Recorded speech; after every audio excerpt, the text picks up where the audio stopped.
I'm Heather. And I'm Desiree.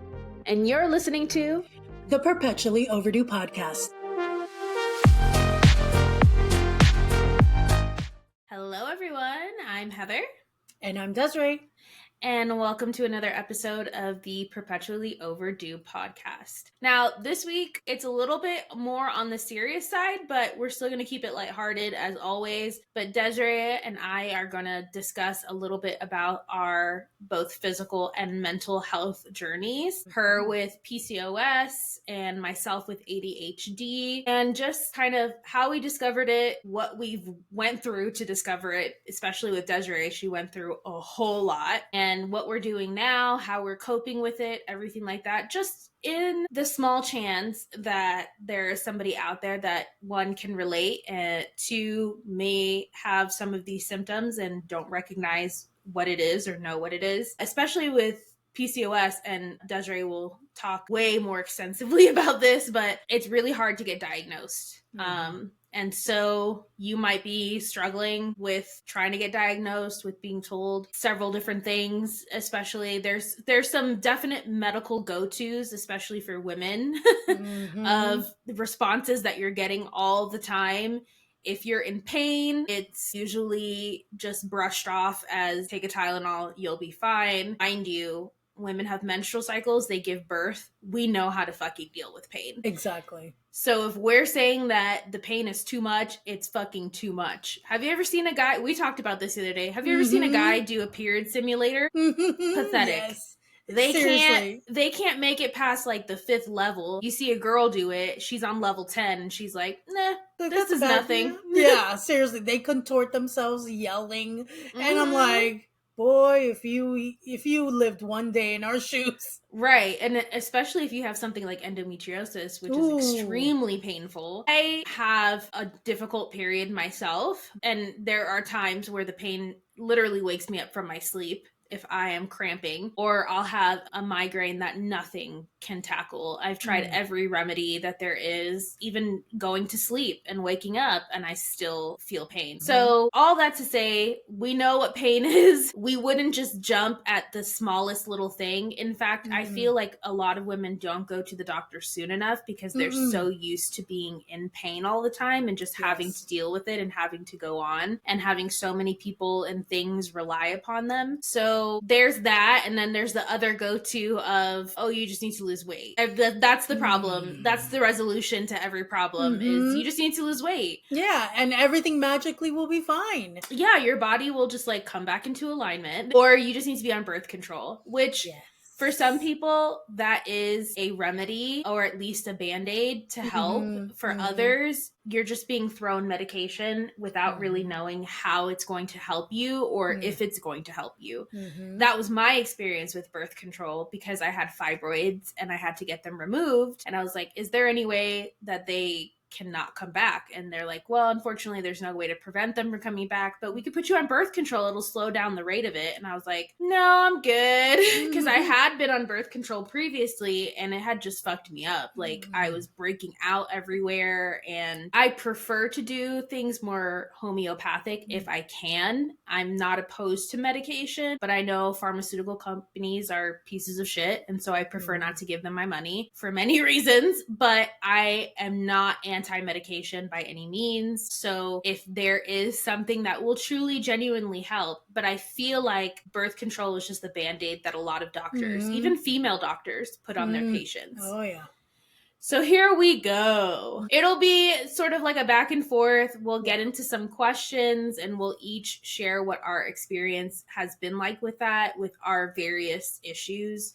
Because PCOS and ADHD has pretty much taken over our lives. And while we don't want it to, we have to acknowledge is something that needs to be taken care of and something that we do have to put a lot of energy and focus in managing. So for you, Desiree, having been there, because I was there for a lot of your journey, struggling with just not knowing what was going on with your body. Did it start in Kansas City, or did it start even before Kansas City?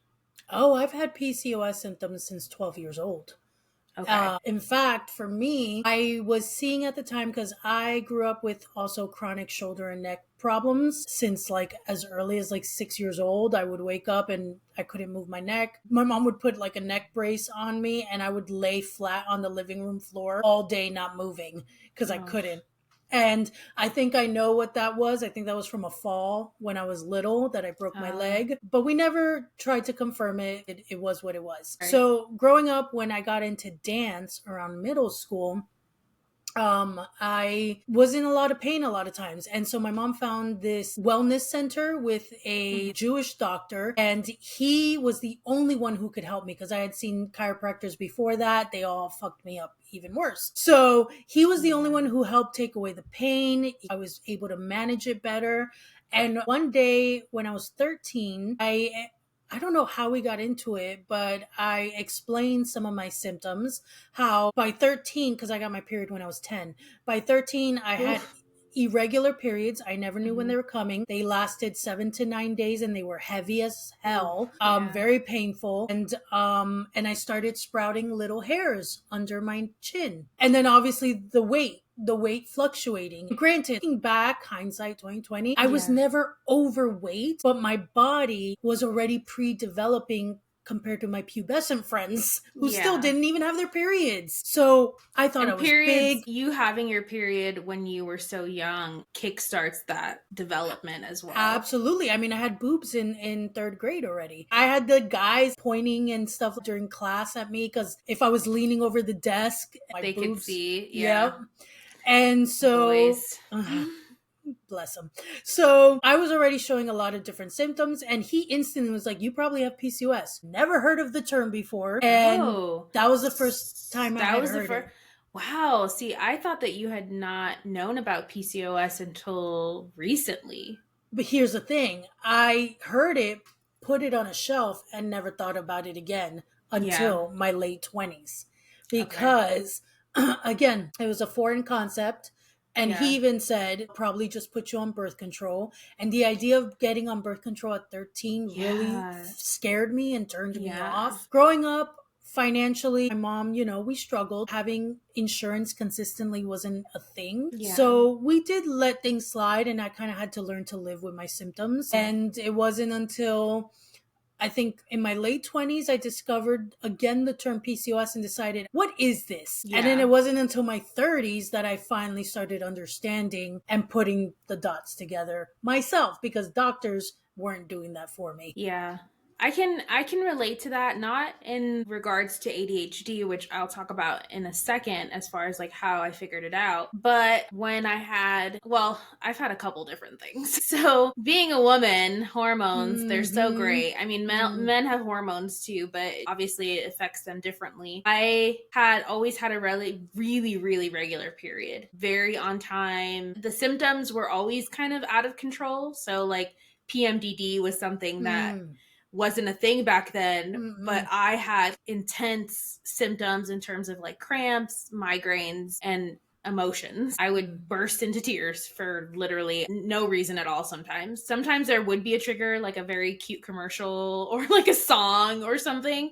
And then there were times where there was no trigger at all. I just start crying. And I just thought that that was normal because especially women's menstruation, the symptoms have always been so exaggerated within conversation, especially with men, and so exaggerated in media that you just think that your intense symptoms are just normal compared to other people. It blew my mind when I came to find out that there are people that have periods and don't experience cramps, don't experience crazy fits of emotion in many different directions, not just sadness, but also annoyance, rage. Like those were things that I could normally tolerate. I couldn't during that time. It felt impossible. And then in my late 20s, early 30s. Actually, no, I'm sorry, not late 20s, early 30s. I started noticing that my periods were becoming irregular. I was having a lot of clotting. And I had never known if that was normal or not. So I just kind of ignored it for a little while. But then there were certain things that started to get pretty bad. My depression during my periods were dark, like deep in a hole, don't want to exist dark. And I didn't understand it because I didn't normally suffer from chronic depression. I would have depression every once in a while. I would have my episodes, but they were never that intense. This was the darkest I'd ever experienced. I was having night sweats. I was having like an intense odor during my period. That's what really started to scare me of like, I think that there's something wrong because this odor is not normal. It is normal when you have fibroids. That is one of the signs of fibroids, but I didn't know that. The clotting just got worse. I'll never forget, I was in the shower one time and this clot came out of me and just plopped on the floor of the shower. And I was like, holy shit, that's like the size of the palm of my hand. And I knew at that point, I'm like, this is not normal. And I remember Googling it, and they were saying that if you have clots that are bigger than the size of a quarter, then you need to go see a doctor. So the next time I had my pap smear, because nobody had told me that after 25, if you've had normal pap smears, you don't have to go every year. You can go every 5 years. Nobody told me that until recently, actually. Wow. So I'd been getting a pap smear every year. And literally my gynecologist in Texas, I was in Texas at the time, I had started when I lived in Kansas City with the fibroids. And then it made me extremely anemic. So I was having intense ice cravings. I always chewed ice all the time. Like I would go to Sonic and I would get a huge bag of their ice because they have those little tiny pebble ice. And I just thought it was like an oral fixation thing. I didn't know. And I also was experiencing extreme fatigue. I would fall asleep in the middle of the day. I would get dizzy when I would get up, all symptoms of extreme anemia. And again, I knew my mother had anemia, so I just figured like, oh, I just probably have it. It's fine. There's nothing you can do about it. Take some iron. You'll be fine. No. It was more extreme than that.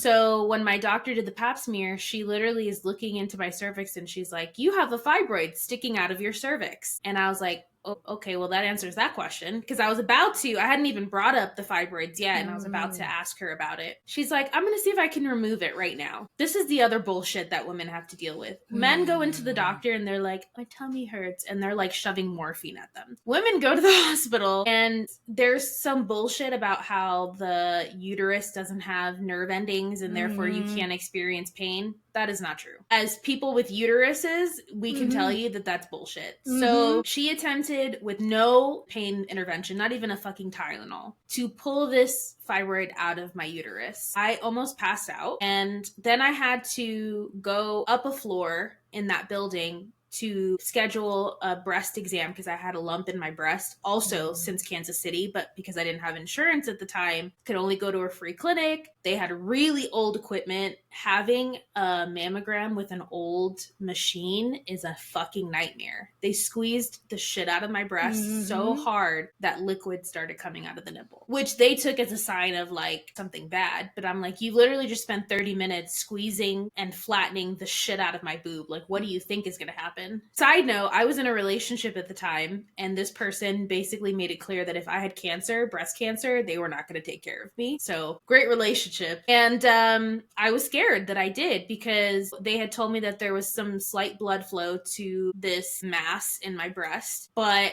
it was a mixture of like, I did not want to know, but I did want to know, but I didn't want to know. And I didn't want to do a biopsy because it involved a needle and I'm deathly terrified of needles. I know I have lots of tattoos. People are like, how could you do? It's different. Trust me. After she tried to pull the fibroid out of my body, I could have murdered her. We did an ultrasound and discovered that it was literally embedded into the wall of my uterus. So yeah, that's why it was so painful. And then I had an additional one sitting on top of my uterus, and I had a cyst on one of my ovaries. So they scheduled a surgery and like, we're just going to take care of all of it kind of thing. But before my surgery could happen, we did blood work and they're like, you have a hemoglobin level of 7. You're supposed to be at a 14. Haven't you noticed? And I was like, I mean, yeah, but again, as a woman, you just deal. Yeah. You just live with it, especially when you don't have insurance. At the time, I didn't. I had a job. I worked for a bank at this time, so I had insurance. I could do these things. But still, when you don't have insurance, you just kind of go, okay, well, I guess I have to cope for as long as I can. Exactly. Otherwise, you're going to go into medical debt. So I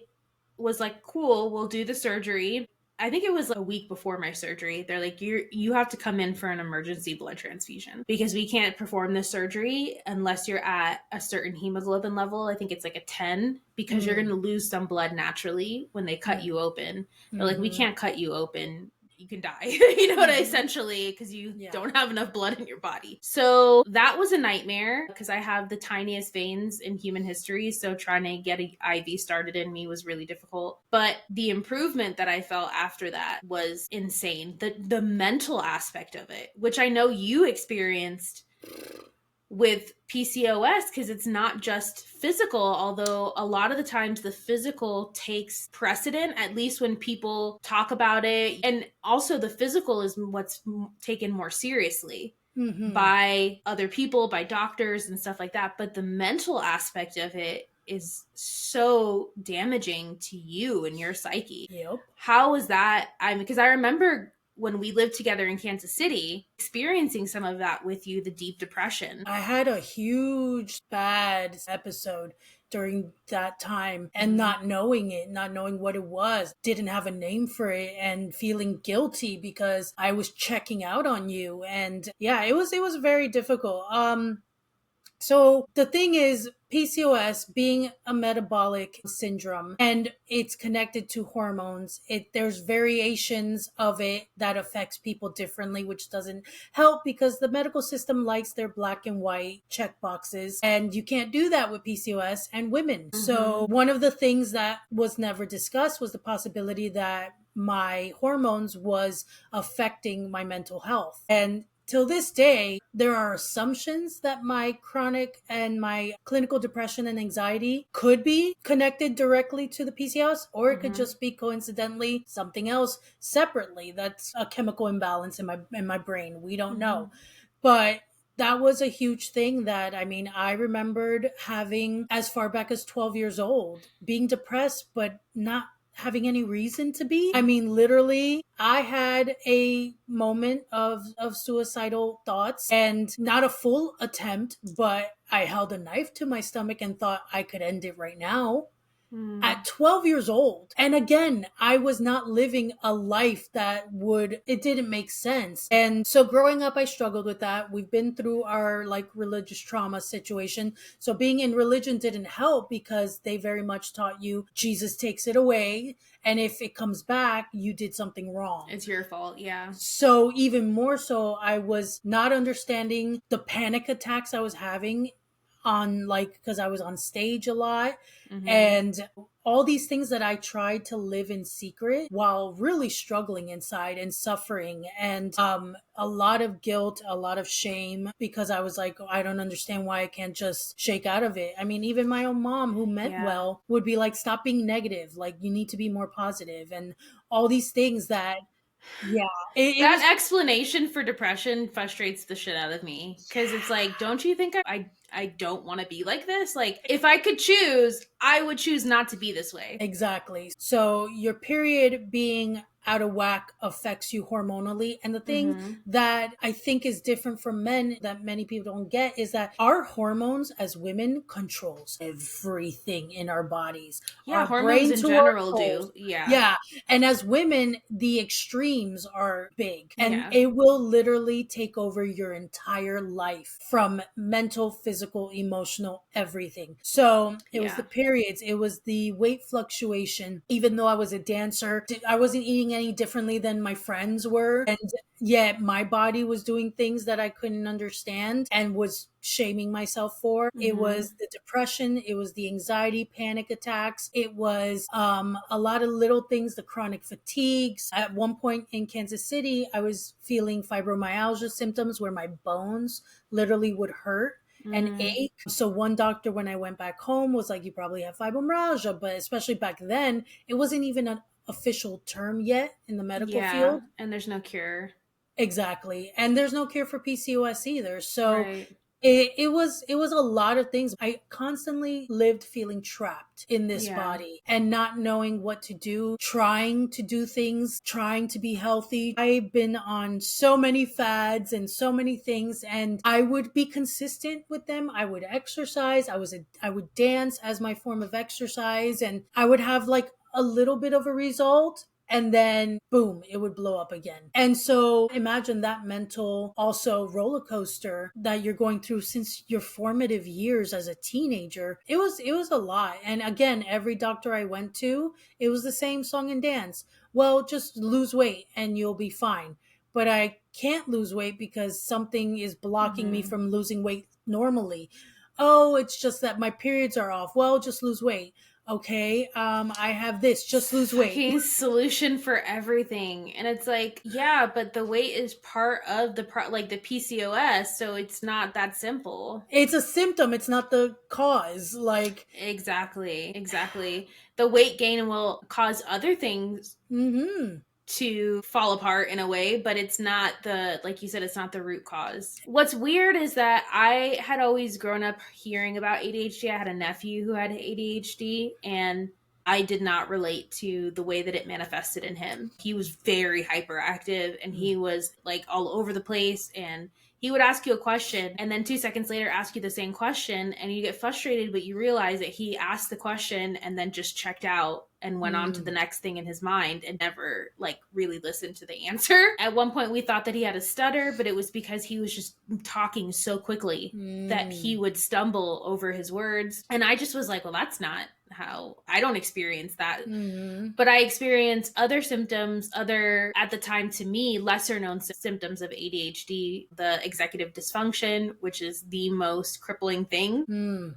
The lack of follow through. It's very difficult, even to this day, it's very difficult for me to start something and then to finish it. And I have done it before. You know, I have a college degree, so I am able to finish things, but a lot, especially because my body doesn't like produce the amount of dopamine that I need to do even the simplest tasks, like brush my teeth, take a shower, like all those things that are just automatic for other people to do. I have to literally fight with my brain to do them. I have to tell myself, you need to get up. You need to stop doom scrolling because that's providing me that dopamine. You need to get up. You need to brush your teeth. It's everything. Because even after I convince myself to get into the shower, then I have to convince myself to get out of the shower. Because then I don't want to do that. And moving from task to task, there's no such thing as effortless. Like everything requires so much effort and so much arguing with yourself and with your brain of like, just do it already. And I've been hard on myself in the same way that people have been hard on you with the depression of like, just get over it or just be more positive. And I would tell myself that I was lazy, that I lacked ambition, that I lacked motivation. And to a degree, the motivation part was correct, but I didn't realize that it was because my brain wasn't producing the dopamine that I needed in order to want to do those things. Like you need dopamine to move your body. And so there would be times where I would be in bed. I could be in bed all day if I wanted to be. Same. And then there were other more quirky things that I thought were quirky personality traits that were actually ADHD traits. And a lot of how I learned that was on social media. Now, I don't recommend self-diagnosing or diagnosing yourself based on social media reels or anything like that. But I found myself relating to a lot of the ADHD content.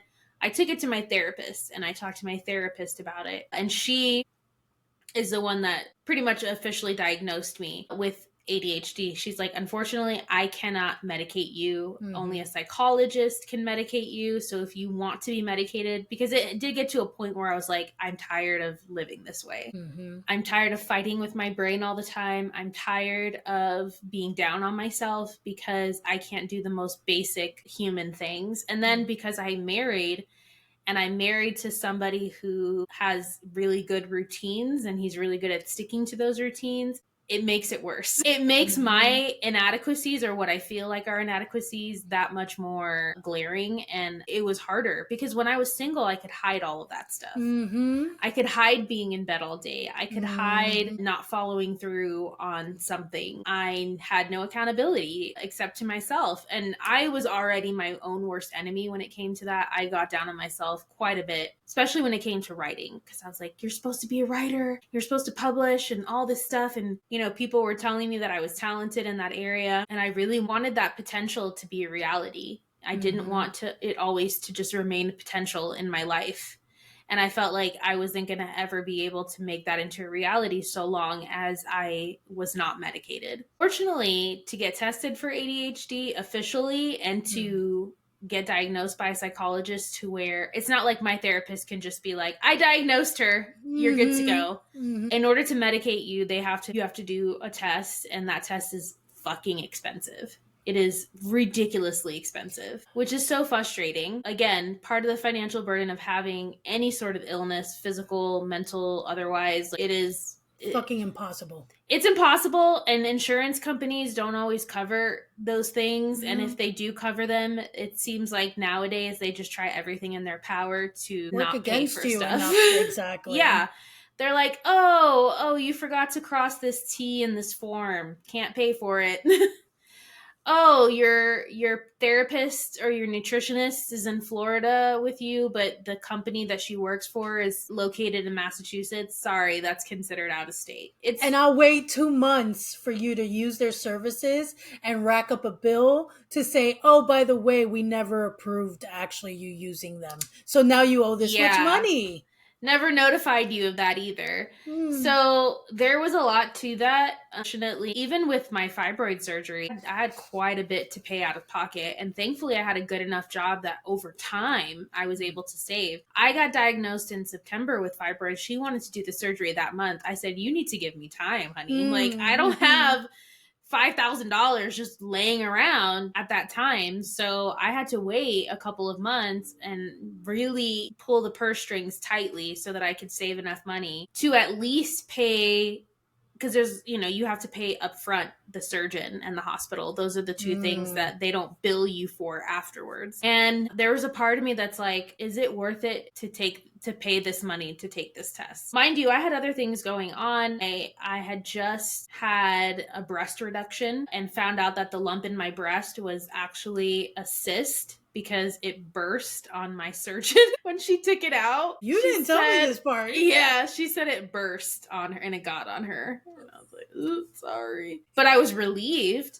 to hear, because I have a fibrocystic breast disease. Like they've changed the term since then because disease sounds really harsh. Yeah. But my breasts are abnormally lumpy. So it can be harder for like self-examination to be like, oh, what is that? I have quite a few cysts in my breast, and I had been monitoring this lump for years, and they finally were like, it's benign. You can do a biopsy if you want, but we've been monitoring it for the last 2 years. It has not changed in size. But I would still feel pain and I would still get paranoid. I jumped at the opportunity to just take it out of my body. I was like, please just take it out. And when she told me it burst on her, well, actually my husband told me because I was like drugged up. I felt bad, but I also kind of laughed a little bit because I was like so relieved that it wasn't an actual tumor. But all that to say, I still haven't taken the test for ADHD. It's just ridiculously expensive, and we're still paying off my breast reduction surgeries. I'm trying to do things naturally and use natural means to help manage my ADHD, and people can have their opinions on that. I don't care. I don't care what anybody thinks about how I'm trying to manage my ADHD. Anyone out there that is like, no, you have to suck it. If that works for you, great. I'm trying to do what works for me. And so far, the supplements that I've been taking have helped a great deal, at least in keeping me focused. I'm taking an amino acid that helps create that dopamine that I'm missing. And so I just started figuring all of that out. So I can't really say for sure, like, oh, everything is solved. It doesn't work that way. I have good days and I have bad days. I definitely feel more productive than I have in a really long time. But there are certain things that I still struggle with. And unfortunately, some of those things are things that I really love, like writing. I have so many unfinished stories. So I have a whole novel that I got like 9 chapters into. Still haven't finished it. I have a short horror story that needs to be finished. Every time I even think about doing it, and this is also something ADHDers do, I'll do everything else on my to-do list, but the one thing that I actually need to do. And you told me that you related to some of these things as well. Well, it's wild because I'm like tacking on another thing. Because honestly, everything you described To a Mm-hmm. T, I relate to 100%. A lot of it, I attributed it to just my depressive episodes Yeah. because with depression, it's very much the same thing. When you're definitely having kind of like a flare up situation, I don't want to get out of bed.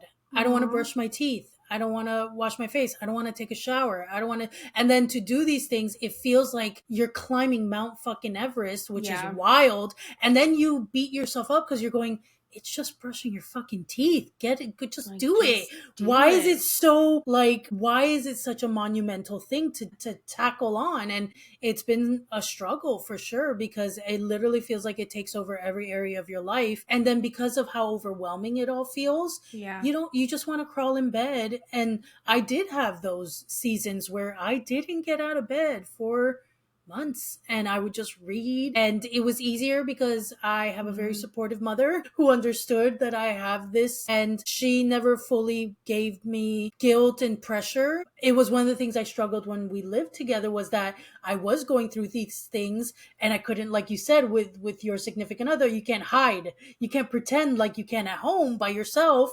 No one Mm-hmm. sees these things, so you can show up when you need to, pretend, put on the mask, look like you have your shit together, which you did when we were Yeah. younger. You thought, you confessed just recently how you thought when we were younger that I had my shit together all those Oh years. yeah, especially when you were the head of drama of the drama ministry at our church. In my mind, there was no way that you couldn't because you were responsible for so many people and so much. And you Mm-hmm. were, and see, that's the thing too that I think people don't understand is that it's not that black and white. People with ADHD can accomplish things. They can be Mm-hmm. consistent with certain things, but it's all tied to that dopamine of like, do I enjoy it? Is it something that is not like a chore to me? I don't think I'll ever enjoy certain activities. Like I hate brushing, I hate peeing. Peeing is the biggest burden in my life. But even brushing my teeth sometimes, it's like, it's just, it's not a fun activity for me. And so my brain just is like, well, I don't want to do that. You know what I'm saying? Mm-hmm. So like, I get where you're coming. You're like, it's just brushing your teeth,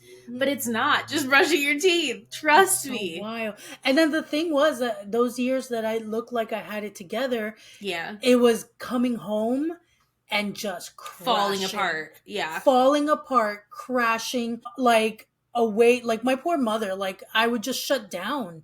I didn't Yeah. want to talk. I didn't want to think. I didn't want to have a responsibility. I didn't want to feel. I just wanted to just lay there. And then back then I watched TV. So I just literally laid there watching Yeah. TV. Well, and then we didn't know what that was called because what you were doing was masking, but Mm-hmm. we didn't know that that's what that was. I didn't even know that term until maybe the last couple years. I mean, yeah, honestly, a lot of the things that we know now about ADHD, about PCOS, we've learned in like the last 5 years or so, Mm-hmm. like the most that we've ever known. Yep. And part of that is because of social media. And we're not just talking about like random people, but we're talking people who live with the same things that Mm-hmm. we live with, and even doctors Yep. who have now become social media influencers in their field and will talk openly about things, give more access to information than what we had before. Because Yeah. yes, while we did have the internet, it felt overwhelming, and you're always told by doctors, don't WebMD your symptoms. You're gonna think Mm-hmm. you have cancer or something intense. And Mm-hmm. it's true to a degree. Like a website can only tell you so much. You know, you Mm-hmm. kind of have to go through the process, and sometimes it's a process of elimination. Sometimes it's Mm-hmm. eliminating things to then narrow down to what it is that you're actually struggling with. I didn't know that ADHD manifested differently in women than it does men. So seeing it in my male nephew, I was like, well, that's not me. That's not how I Mm-hmm. operate. But like, I'm a terrible interrupter. I interrupt people's sentences all the time. And it's not because I feel like what I have to say is more important. It's Mm-hmm. that my brain is like, say it now before you forget it, because you'll That's forget why I do. it. That's why I interrupt too, because I'm going, I will forget. I always joke that I'm Dory because I didn't Mm-hmm. know PCOS affects memory. Mm-hmm. I didn't know that. So all these years, literally, like key memories in life that other people are like, how do you not remember so and so? I'm like, I don't. They were like, but they were in your house all the time. I'm like, I don't remember them. I know. And it would bother me because I couldn't understand it. And it's that I would feel like it's not that I think it's more important, is that literally if I don't say it now, it's gone. Yeah. My poor husband has to deal with it the worst. And I have gotten way better over the years because Mhm. I know that that's insufferable. And even if you have ADHD, and even if there's a legitimate reason for why you do it, and sometimes that does, look like I do forget. Sometimes I'll Mhm. hold my tongue, wait till he's finished his point, and then I'll be like, I was going to say something, but I forgot it. Or sometimes as I'm speaking, he will interject to contribute to the conversation, Mhm. and then I'll forget the point that I was making. I am one of those people that have some classic ADHD symptoms that are funny, where you'll start something and then as you're doing that thing, you'll see something else that needs to be done, and then you'll move to that thing without finishing this thing, and you'll start, and then all of a sudden but I've gotten so good at it that I will finish everything, but I will Mhm. do it in my own order. Like I won't start something and then finish that thing and then move on to the next thing. I will start 20 things and then I will finish them sporadically. Like I won't even finish it in the order that I started them. But that's just me, and I've gotten Mhm. used to it. And yeah, there are times when I will forget to do something. Like I'll open up a tab in my phone, fully intending to look something up. I'll get distracted by something Mhm. that opens up in my tab, and then I will forget entirely what it is that I was originally trying to do. Those are things you hear all the time Mhm. with ADHD. And then there are other ones where you're like, oh my gosh, I feel so seen. Because Mhm. I thought that I was the only one that did this. For example, like if I am not immediately good at a hobby, I will move on to something else, like instantly. The first time I do it, if I am not magic, if I am not a savant, then I will give it up. And I was like, wow, I have no patience. I have no chill. But it's because of that dopamine. Like you get the dopamine from when you are enjoying something and you like it and you feel like you're good at it. So when I start a hobby, if I'm not immediately good at it, I don't get that dopamine hit. So I'm on to the next thing. Mhm. And I have learned to try and manage that of like, no, we're not going to give up. We're not going to quit. We're going to keep trying. But it's hard to Mhm. motivate yourself Very to hard. do that. So with your PCOS, you also have not been officially diagnosed because of how difficult it is to get Yeah. diagnosed and how many hoops that your doctors want you to jump through before they'll actually diagnose you with Yes. PCOS. I'm 41. And so, granted, been seeing these symptoms since I was a preteen. Mm-hmm. And the doctors we went to when they were general doctors, it was kind of like they never wanted to touch my hormones. They were like, it's probably your thyroid. Why? For years, every single one. Oh, you're having issues with your weight? It's your thyroid. I'm like, okay, but the last three who said the same thing tested. My thyroid is always normal. No, it has to be your thyroid because it makes no sense otherwise. Checked my thyroid, it's normal. And once they ruled that out, I was kind of like, well, you just have to lose weight then. I'm like, and that's pretty much what I went through for 20 years. Yeah. And it was very discouraging. We at one point tried to save up money to see a hormone replacement therapist, was it? They were I very expensive. remember. It's very niche because we figured that's the only option then. Because again, no one was saying the term PCOS anymore. I heard it once when I was 13. I never heard it again. Right. No one was saying the term PCOS as an option. They assumed it was something hormonal. My hormones were imbalanced somehow, but I had Mm-hmm. to see the right type of specialist. And it was very difficult to be able to afford to even schedule. And then when you do schedule, they want to see you like almost a year later. And Yeah. so it never felt consistent. And eventually, around my 30s, finally realized, okay, this is PCOS. Because suddenly, all the symptoms, I was finding information online. I was realizing, okay, this is what this is. Let's figure out how to fix this. Anytime I brought it up, it was kind of like, well, we have to see, because apparently there's three qualifications, which again goes with the very black and white thing that the medical system wants, which is like, okay, so you have irregular periods, or you don't get your period at all. You have cysts in your ovaries, which needs an ultrasound to confirm. Mm-hmm. And then the third thing was, I Wasn't forget there the, like a blood test, and there's certain like levels of something? but that was only recently because none were offering that test to figure it Mm. out. And the person who taught me about that was my PCOS nutritionist, not even an actual doctor. But didn't you take the blood test and you did have high levels of whatever that was, and they still Now, wouldn't yes. diagnose you? Now, because the last gynecologist I saw years ago did a surface level hormone test, Mm-hmm. and when it got back, it was one of the most debilitating appointments because she was like, "Your hormones are normal." And I was like, "That's not possible." She's like, "Yeah, your hormones are normal." And I'm like, "But then how do you explain my medical history?" "No, but your normal, your hormones are normal. You're fine now." And I was like, "That can't You're fine be." now. Yeah. I was like, "But I still have this. I still have this. I still have this. I still have this." "Well, we'll Mm-hmm. just put you on birth control," which is what she started doing. And that was the only solution she was giving me. And so I was very depressed after that appointment.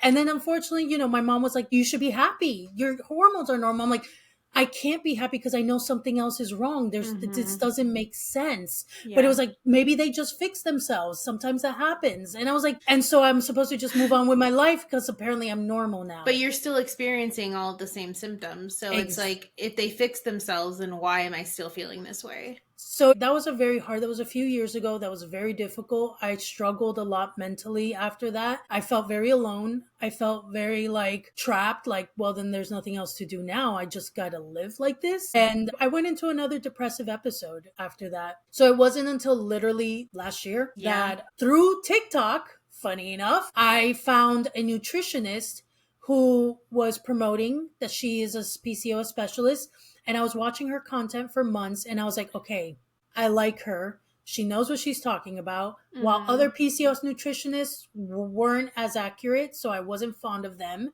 And Mm-hmm. I kind of was finding the same over and over. But this one stood out to me. And so it wasn't until I finally got to work with her, which wasn't easy. And that's a whole other story. Yeah. And then even right now, I'm dealing with a hiccup on that end because of insurance. She's the one who taught me about DHEA levels and all the things that you have to go deeper and request very specific blood work to Mm-hmm. know if someone has PCOS, which I did with the gynecologist I saw last year. And pretty much she was looked at my blood work and was like, I mean, yeah, probably you should see an endocrinologist. I'm like, so does it confirm I have PCOS? Specifically said the DHEA. And she was like, I mean, it's a little high, but it's not too high. So I don't know. She kept shutting down every time. Yeah. She refused to say the word PCOS. Like she would not Why say is the it so term. taboo? I don't understand. I don't either. She was horrible and I never will go to her again. She completely gaslit me, shut me down. When I tried to bring up my medical history, she insisted, let's focus on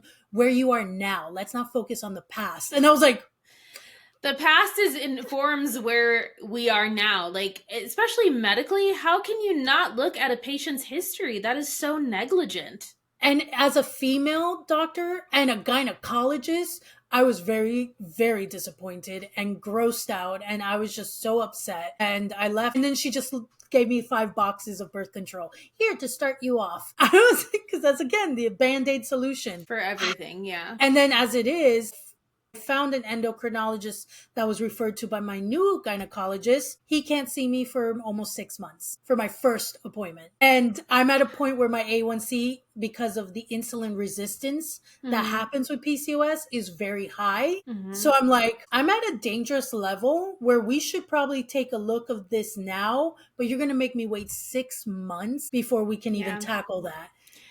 I mean, we could go on a whole episode about Yes. women's healthcare because we know for a fact that women's healthcare is seriously lacking, that doctors are not taught about the female reproductive system. At They're all. not, none of the issues that are tied to the female reproductive system are taken seriously. And so therefore they're not studied. And even when they do tests, they're not doing them. First of all, they're not really doing them. But if they do tests, they're not really using women that are dealing with these things. I mean, we just came to find out in the last couple of years that period products are not being used with actual period blood. So all of the, oh, it's so absorbing and the absorption and all of this stuff. And I thought that I was crazy. If you Google right now how much blood on average you're supposed to lose during your menstrual cycle, I think it's like 3 tablespoons. What? Yes, girl. What? I've looked it up more than once. That's how much I let go on one pee break. Exactly. I was like, out of your fucking mind? Granted, it's more than just menstrual blood that comes out when you are, I mean, it's part of the lining of your uterus. There's fluids, there's other things that are involved in it. But yeah, I could fill up 3 tablespoons with just, and that, you know what never made sense to me in tampon commercials? Or not, no, it wasn't even the tampon commercials. It was that trend that was on TikTok where people were putting tampons into bottles of liquid to show guys what women have to do. But I looked at the tampon and I was like, never has a tampon ever expanded like that inside of my uterus. The way that it goes in is the way that it comes out. And for me, tampons were unreliable because I would often leak with tampons, even though they're supposed to be foolproof. So seeing the tampon be put into just random liquid, just water or something else, I realized, oh my God, these tampons are not made for period blood. Period blood is thick. I'm sorry if this is TMI for you, but oh well. Period blood is very thick. It does not have the same density as water. So if you're creating a product that is going to absorb a liquid that has the same density as water, it's not going to work for period blood. If you look at pad commercials, they always use that stupid ass blue liquid that is so thin. And I was like, that's not what period blood is like. You're going to tell me that you've never once thought to actually take what comes out of a woman during a menstrual cycle and use it to see if it actually works on these products. Now you have all of these companies that are coming out that are ran by women that are actually using real women to test these products to make sure that they're actually doing what they say that they're supposed to do. When I first started trying to figure out like, okay, well, I don't like the fact that there's like heavy metals and certain things in tampons. I don't love wearing pads either because I just feel like I'm sitting in my menstrual fluids and it's uncomfortable. And also certain pads also have chemicals and things on it. And I know this for a fact because there was this one pad that it was supposed to be like some sort of cooling effect on you. My vagina was on fire. Let me just tell you. It felt like I took icy hot and I just put it on the labias because I hated it. I was like, this is the worst ever. So your pad does come in contact with your skin. So if there are things in the pad that are not supposed to be there, then that is also going to come in contact with you. It's going to absorb because that's what happened with that one pad. I tried the disc. I tried the cup. It didn't work for me. The disc is far too messy. I'm like, how can I use this in public? If I have to stick my finger up in there, hell no. And then hopefully you have a sink right next to it to rinse it out. Exactly. That was like, that's too much work. The cup is very similar. I couldn't even get the cup in. And then it wasn't until the Thinx, and this is not a promotion by any means, although they can, but Thinx underwear came out and I was totally like, no way. That's like having a pad. Like you're just going to be sitting in that. I will never go back. I have 4 pairs and granted, they don't last forever. You're supposed to throw them away after like a certain amount of cycles. I don't even care. It's less waste because I'm not buying pads or tampons like all the time. But yeah, never leaked once. Have never leaked using those. I've even tested them to where I've taken a piece of paper and I've wiped on the surface of it to see if it's dry. Nothing. That's wild. Unless it's like I just released kind of thing. And I still get clots occasionally, but I never see any clots hanging out on the underwear. This has become really TMI, but I know that there are women out there who will relate and understand. This is important. The fact that we don't talk about this is bullshit. And men need to know this. If you're going to sleep with women, then you have the responsibility and you want to be in a relationship with a woman, you should know this shit. So no, we need to stop making this taboo because we have no control over this as a part of our bodies. We can't just like conveniently hide it away to make you comfortable. We have to deal with this. This is what our bodies do every month. And it's unfair that we are expected to not speak about it. And this is how a lot of women end up going without knowing that there's something wrong with the way that their menstrual cycle is or how their hormones are, because hormones have just become a term to explain when a woman is being emotional. And medically, if you are a medical professional, you know that that's not the case. You know that hormones have such a large role in the human body that they control a lot of different functions of the human body. But because we have stigmatized periods and women's emotions, when we say hormones, people just kind of roll their eyes and they don't take it seriously. I had growths in my uterus. Understand, benign tumors that grew because of hormones. Mm-hmm. I had a cyst in my breast because of hormones. Mm-hmm. Okay? I have migraines that no medication and nothing can help because of hormones. I get cramps. These are all... It affects everything. And when my depression and anxiety, even if it's not related to PCOS, is still hormone based. And that's the thing. It's like when you downplay something for so long and it becomes this like running joke, even within media, like you see, oh, hormones, that time of the month, blah, blah, blah. Then, of course, why would anybody take it seriously? Even medical professionals. I used to feel outraged that my gynecologist, who was a female, had the audacity to not provide me pain intervention when she tried to take a fibroid out of my uterus. But then I realized that even though she's a woman, she may have never experienced fibroids. She doesn't know herself what it might feel like. But also, the medical system in general has failed her as far as teaching her about her own body. Girl, the other day, and we're all guilty of it. The other day, I just came to find out, this will blow your mind. So you have the labia majora, which are the big lips, and then you have the labia minora, which are the smaller ones that surround the hole, your vag hole. Come to find out that you don't grow those until you start, I think, your menstrual cycle. So you don't have them when you're kids. You don't have the little lips, and you lose them after menopause. What? Did not know that. Did not know that. Did not know that. Oh, that's weird. Wow. Right? And this is, again, because we have never been told or educated on any detail of the female body. It's mostly just like general information. Wow. We have so failed women in learning about their bodies. Like, I had a friend who didn't even realize that she doesn't pee and bleed out of the same hole. A lot of women know.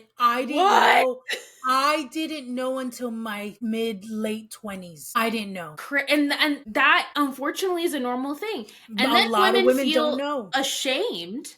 Of course. Because they don't know those things and they don't talk about it because they feel shame. And it's just this vicious cycle of not talking about things and keeping them under wraps to make other people feel comfortable, or because we're ashamed that we don't know these things, and then not looking into it and the information not being out there and all of these things. That is starting to change because the medical system has been exposed for failing women and not looking into women's health, or not teaching women's health, or they're just like, whatever we do for men, we can do for women. It's the same. No, it's not the same. If you want to put us in socially constructed roles, because women are nurturers and men are providers, if you want to put us in these constructs and these boxes, you gotta commit the whole way. So if we're supposedly different personality-wise, and men have more physical strength, supposedly, and women are more nurturing and all that stuff, then you can't tell me that whatever you know medically, it's going to apply for both female and male regardless every time. Because that's not true. Nope. We have different levels of hormones in our body. Men have more testosterone. We have more estrogen. That's got to mean something in terms of how the body functions. And it's not just so that we can make babies. My God. It's like, that's all that women seem to be good for, is making babies. Yeah. And that's the only reason our body works differently, is to make babies. That's not the case. I do want to talk about, what are you doing right now to manage your PCOS? I mean, it's been a long road, and honestly, for the most part, we have barely scratched the surface on both PCOS and ADHD on this episode, honestly. So for the short of it, only recently, the only hope I finally had at 41 years old was this nutritionist I found on TikTok, who actually had knowledge. And when I met up with her, it was one of the greatest reliefs of my life to finally feel understood, to finally feel heard, to finally, be validated for all that I've struggled, and all the research I've done myself. Also, she confirmed was correct. Yeah. So at this point, because there's no cure for PCOS. A Mm-hmm. lot of it is, it's Management. exhausting, but you need to manage it with specific supplements. And depending where you are and what your blood work shows, I just got new blood work. She's going to go over it with me and we're going to make decisions from there as well. But she Mm-hmm. has me on supplements like inositol and berberine, and my vitamin D is low again, so I'm going to need vitamin D. And so a lot of supplements do a lot of the heavy lifting, Mm-hmm. in addition to your lifestyle with food. You have to change it. Every few years, you get a different story. Right now, the story is high protein, low carb. That's the new Fad diet. formula that we're working with. So we're trying that. And it's exhausting because basically it can't be a diet, because this is the lifestyle I'm going to need to learn for the rest of my life. Because for people on social media who drive me crazy, this is a trigger for me. There are people out there who are going, I healed my PCOS. I reversed my PCOS. And they're telling people these things. And I'm like, Mm-hmm. that's false information and that's very harmful information. You cannot heal your PCOS. You can manage it. Because Mm-hmm. here's the thing that I'm like, if you healed it, that means the moment you stop eating a certain way and Mm-hmm. you take on a normal lifestyle like everyone else, Yeah. then you won't flare up ever again. But that's false. Yeah. The minute you stop taking your supplements, the minute you stop eating specifically, your body's going to flare up again. And not just in weight, all of the pain, all of the symptoms, all of the struggles, the depression, the anxiety, all of it gets exacerbated immediately. And Yeah. so it's something that I'm trying to do my part little, Yeah. day by day. And if I do have ADHD, which at this point, who knows if I can even get that confirmed, I forget to take my medicines. I forget to take my Yeah. supplements. I forget to Same. stay consistent with things. So that's Yeah. not helping, but I'm trying. Consistency is a hard one, which is why I considered traditional medication instead of like a homeopathic supplements and things like that. But I think what's even harder is the shame and the guilt of missing a day or doing things like that, Mm-hmm. and not getting back on the bandwagon continuously. So going through therapy has allowed me to take some of that shame and guilt away and realize Same. that my brain literally just functions differently and I can't Mm-hmm. compare it to other people, not my husband, not anybody. Mm-hmm. And that if I miss a day, I just have to tell myself, okay, I'm going to do it tomorrow. Because if I go into the shame spiral, then I'll Mm-hmm. just quit altogether and I won't Mm-hmm. ever get back on the bandwagon, like I said. And that's just not good. Yeah. So for my ADHD, I'm taking saffron. Again, people are going to have opinions. I don't care. But if you have suggestions, Mm-hmm. then I am all ears for that. Saffron, I'm taking the amino acid that helps with the dopamine production, along with zinc, along with magnesium, because I do have trouble sleeping, which I also think can be tied to ADHD. So I'm taking magnesium and some other supplements. Omega 3s were recommended. So I'm taking omega 369s. And another amino acid that helps with mood. I have something called focus pills that have like ashwagandha, lion's mane, things like that to help with focus. So things are happening. We're doing stuff. I've gotten back into my exercising routine. That's one thing that I was really consistent with a couple of years ago because it was helping me a lot with my mental health and stress. I have a lot less stress these days. So again, that motivation of like that dopamine hit that I would get in the midst of stress would really, those endorphins that would get released through exercising. So I've gotten back into exercising, which is helpful. My husband and I, we're doing good on the food front. We use a meal service called Factor right now, and we do that. It kind of takes the guesswork out of it. Granted, we have the finances to be able to do that. So obviously that's only helpful if you are financially stable enough to be able to do something like that. But I haven't seen a huge difference. So there's still some things that need to be done. I need to go get blood work, which I've been avoiding like the plague because my veins are so problematic. But once I have that blood work and we do like an allergy test just to make sure I'm not allergic to any types of foods and things like that. I've also been looking at cortisol levels. I take an adrenal support supplement because cortisol levels could potentially be high. I'm not sure exactly.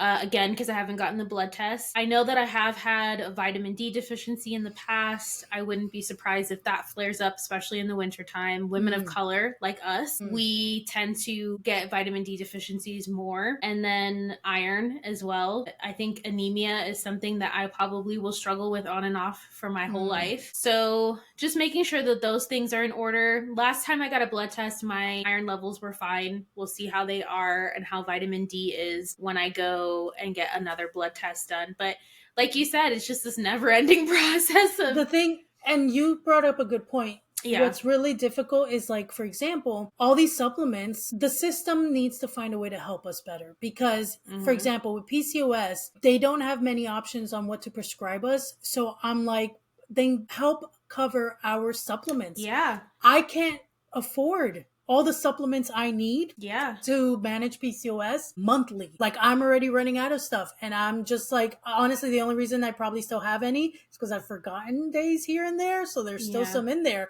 But I'm like, logically, it's expensive to buy 3 to 5 to 6 to 8 supplements every month. The food, because again, healthier food is more money, unfortunately, and things are just more money now. And so it's really difficult because even when you want to help yourself, it's hard to do that. Yeah. It's very hard to do it. And then it's like, even with the supplements, you're taking some of those supplements, you're taking 3 times a day. Those bitches go fast. Yeah. You're having to re-up every month. Again, sometimes you can stretch it, but it requires you to not take them certain days and to be able to stretch those things out, or because you just forget or whatever. Yeah.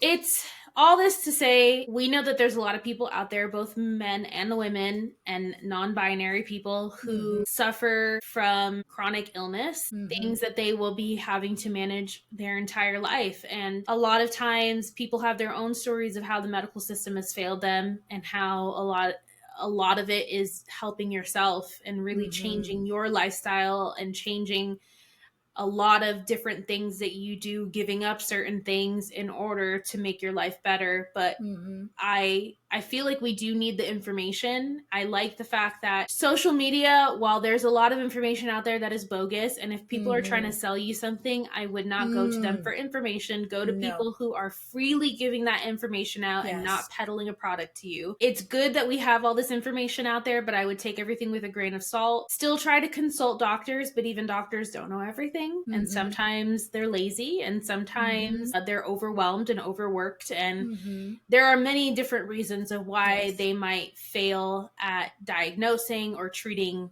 patients. But at the end of the day, you have yourself. You are the advocate that you need. So advocate for yourself. Push for the tests that you need, push for the medications you need, the treatment that you need, and just continue to keep your head up because it's hard. And there are days where it's even harder and you don't want to, like we said, you don't want to get out of bed. You don't want to do the routines that you've worked so hard to build up. You don't want to face your illness. But unfortunately, we don't have a choice. And so even if today is a bad day, and you're not doing any of the things that you're supposed to be doing, you can do them tomorrow. You can do them later today if you want to. Like, there's always an opportunity to change your, I guess, mood or attitude about certain things. And there's always ways in which we can help to motivate ourselves. But at the end of the day, having bad days is okay. Not sometimes doing what you're supposed to be doing is okay. The shame and the guilt is so much worse. It's not worth feeling the guilt and the shame, getting down on yourself. You just have to tell yourself, this is part of the journey. I will do better tomorrow. So with that being said, as always, we want to start a discussion in the comment section of Threads, in the comment section of Instagram, in the comment section of our YouTube, TikTok. We've been getting a lot of engagement there. So you can head over to our TikTok and comment on any of the clips that we post there. But if anybody out there is dealing with chronic illness, if you're dealing with illness of any kind, whether that's a physical illness or a mental illness, talk about it. We want to hear about your story, your journey. If you have any suggestions for PCOS or ADHD, in kindness and respect, we would love to hear those suggestions, what the things that have worked for you. And just know, some things that work for you may not work for other people, and vice versa. So we're all different. We all function differently. And let's encourage each other and motivate each other and be kind to one another, especially when it comes to this. Whether it's a physical or mental illness, it's all the same. It all matters.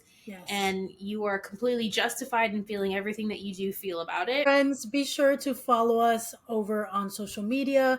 Make sure that you're following or subscribe to wherever you're listening to podcasts, especially on YouTube. Please like, subscribe, comment on the video, as Heather was saying. And very important, wherever you do listen to podcasts, if you can leave us a review, that would be fantastic, because that helps us with the algorithm, helps other people who would enjoy our content to also find us. So we would greatly appreciate it.